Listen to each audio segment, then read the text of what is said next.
Chairman PTI Khawar Manika के घर आते और कमरे में चले जाते थे। मुझे खावर मानिका कहते थे कि जाकर इन्हें देखो।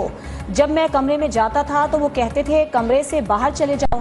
खावर मानिका की हिदायत पर साबिक चेयरमैन पीटीआई को कई बार घर से बाहर भी निकाला। गैर शरई निकाह केस में खावर मानिका के मुबैना घरेलू मुलाजिम मोहम्मद लतीफ का बयान हल्फी अकलबंद। ये भी कहा कि साबिक चेयरमैन हमेशा खावर मानिका की गैर मौजूदगी में घर आते थे। दोनों को काबिल एतराज हालत में देखने का भी इल्जाम। कहा खावर मानिका और बुशरा बीबी के दरमियान झगड़े शुरू हो गए थे। 2017 के आखिर में खावर मानिका ने बुशरा बीबी को तलाक दे दी थी। केस की समाअत 8 दिसंबर तक मुलतवी। दरखास्त गुजार के वकील से दलाइल तलब।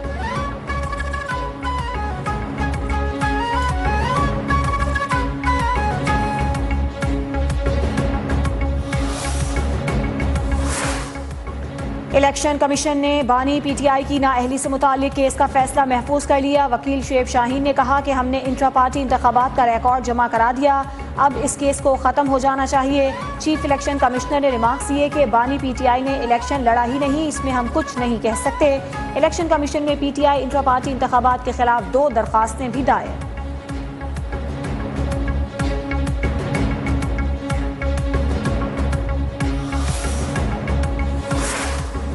पाकिस्तान तहरीक इंसाफ के इंट्रा पार्टी इलेक्शन चैलेंज बानी रुकन अकबर एस बाबर का इलेक्शन कमीशन से रुजू। धांधली की वीडियोस और दीगर शवाहिद जमा।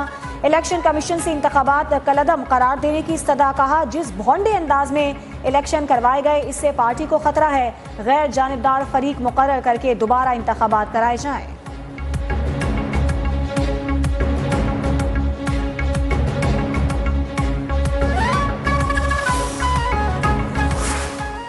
आम इंतखाबात के लिए इलेक्शन कमीशन को मजीद 17 अरब 40 करोड़ रुपए के फंड जारी। इससे कबल 10 अरब रुपए जारी किए गए थे। मजमूई तौर पर इलेक्शन कमीशन को 27 अरब 40 करोड़ रुपए जारी किए जा चुके। इलेक्शन कमीशन ने फंड्स का इजरा न होने पर गुज़श्ता रोज सेक्रेटरी खजाना को तलब किया था।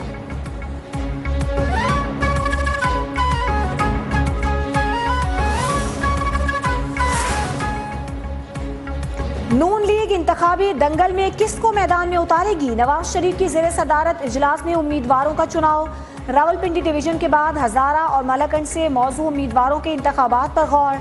जावेद लतीफ का कहना है कि शफाफ इंतखाबात होंगे तो आने वाली हुकूमत मुल्क को मसाइल से निकालेगी।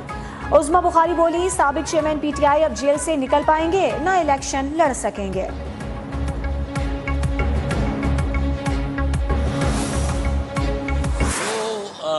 भाग रहे हैं इलेक्शन से, वो इस वक्त नून लीग भाग रही है। वो मियाँ साहब आके फंस गया। मियाँ साहब ने अब जिस दिन बैठ के जहाज में बाहर जाने की कोशिश करनी है, उन्होंने कहना जी आप तो एग्जिट कंट्रोल लिस्ट पे है। मियाँ साहब यहाँ आकर फंस गए हैं। मियाँ साहब को जब यहाँ से बाहर भागना होगा उन्हें तब पता चलेगा। सीनियर वकील एतजाज अहसन की लाहौर हाई कोर्ट के बाहर मीडिया से गुफ्तगू। बोले साइफर केस सबसे कमजोर और सिफर केस है। नजर आ रहा है कि ये साइफर केस में सजा देने पर तुले हुए हैं। जो इलेक्शन से भाग रहे हैं वो सिर्फ नून लीगी हैं।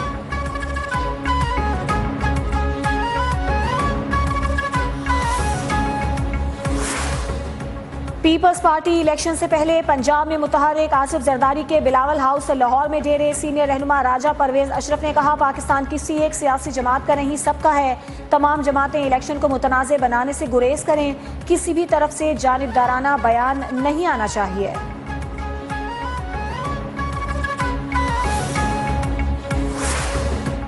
गुज़श्ता 4 साल में तब्दीली के नाम पर तबाही देखी। बानी पीटीआई ने फौज को तकसीम करने की कोशिश की। मखलूत हुकूमत ने मुल्क को तबाही से बचाया।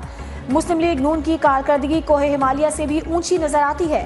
लीगी रहनुमा अहसन इकबाल की लाहौर में गुफ्तगू। कहा आइंदा आम इंतखाबात मुल्क के मुस्तकबिल का तयन करेंगे।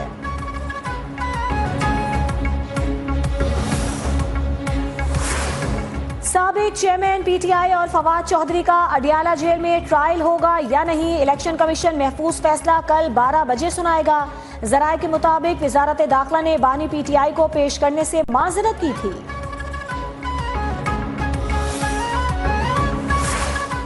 परवेज इलाही की अदालती हुक्म के बावजूद गिरफ्तारी। लाहौर हाईकोर्ट ने तौहीन अदालत का तहरीरी फैसला जारी कर दिया। फैसले में कहा गया है कि DIG ऑपरेशन और DIG इन्वेस्टिगेशन ने तहरीरी तौर पर गैर मशरूत मुआफ़ी मांगी। मुस्तकबिल में दोनों अफसरान ने एहतियात करने की यकीन दहानी भी कराई। अदालत को मजीद फौजदारी कार्रवाई की जरूरत नजर नहीं आती।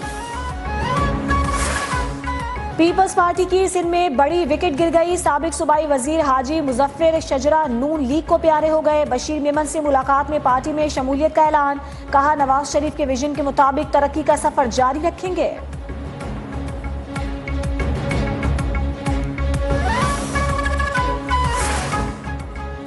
डॉक्टर आफिया को अमेरिका में दौरान तफ्तीश जिनसी ज्यादती का निशाना बनाने का इंकशाफ। वकील क्लाइव स्टेफर्ड ने कहा कि हुकूमत पाकिस्तान जिनसी ज्यादती से आगाह है। जेल में आफिया पर तशद्दुद भी किया जाता है। उनकी हालत पहले से ज्यादा खराब महसूस हुई।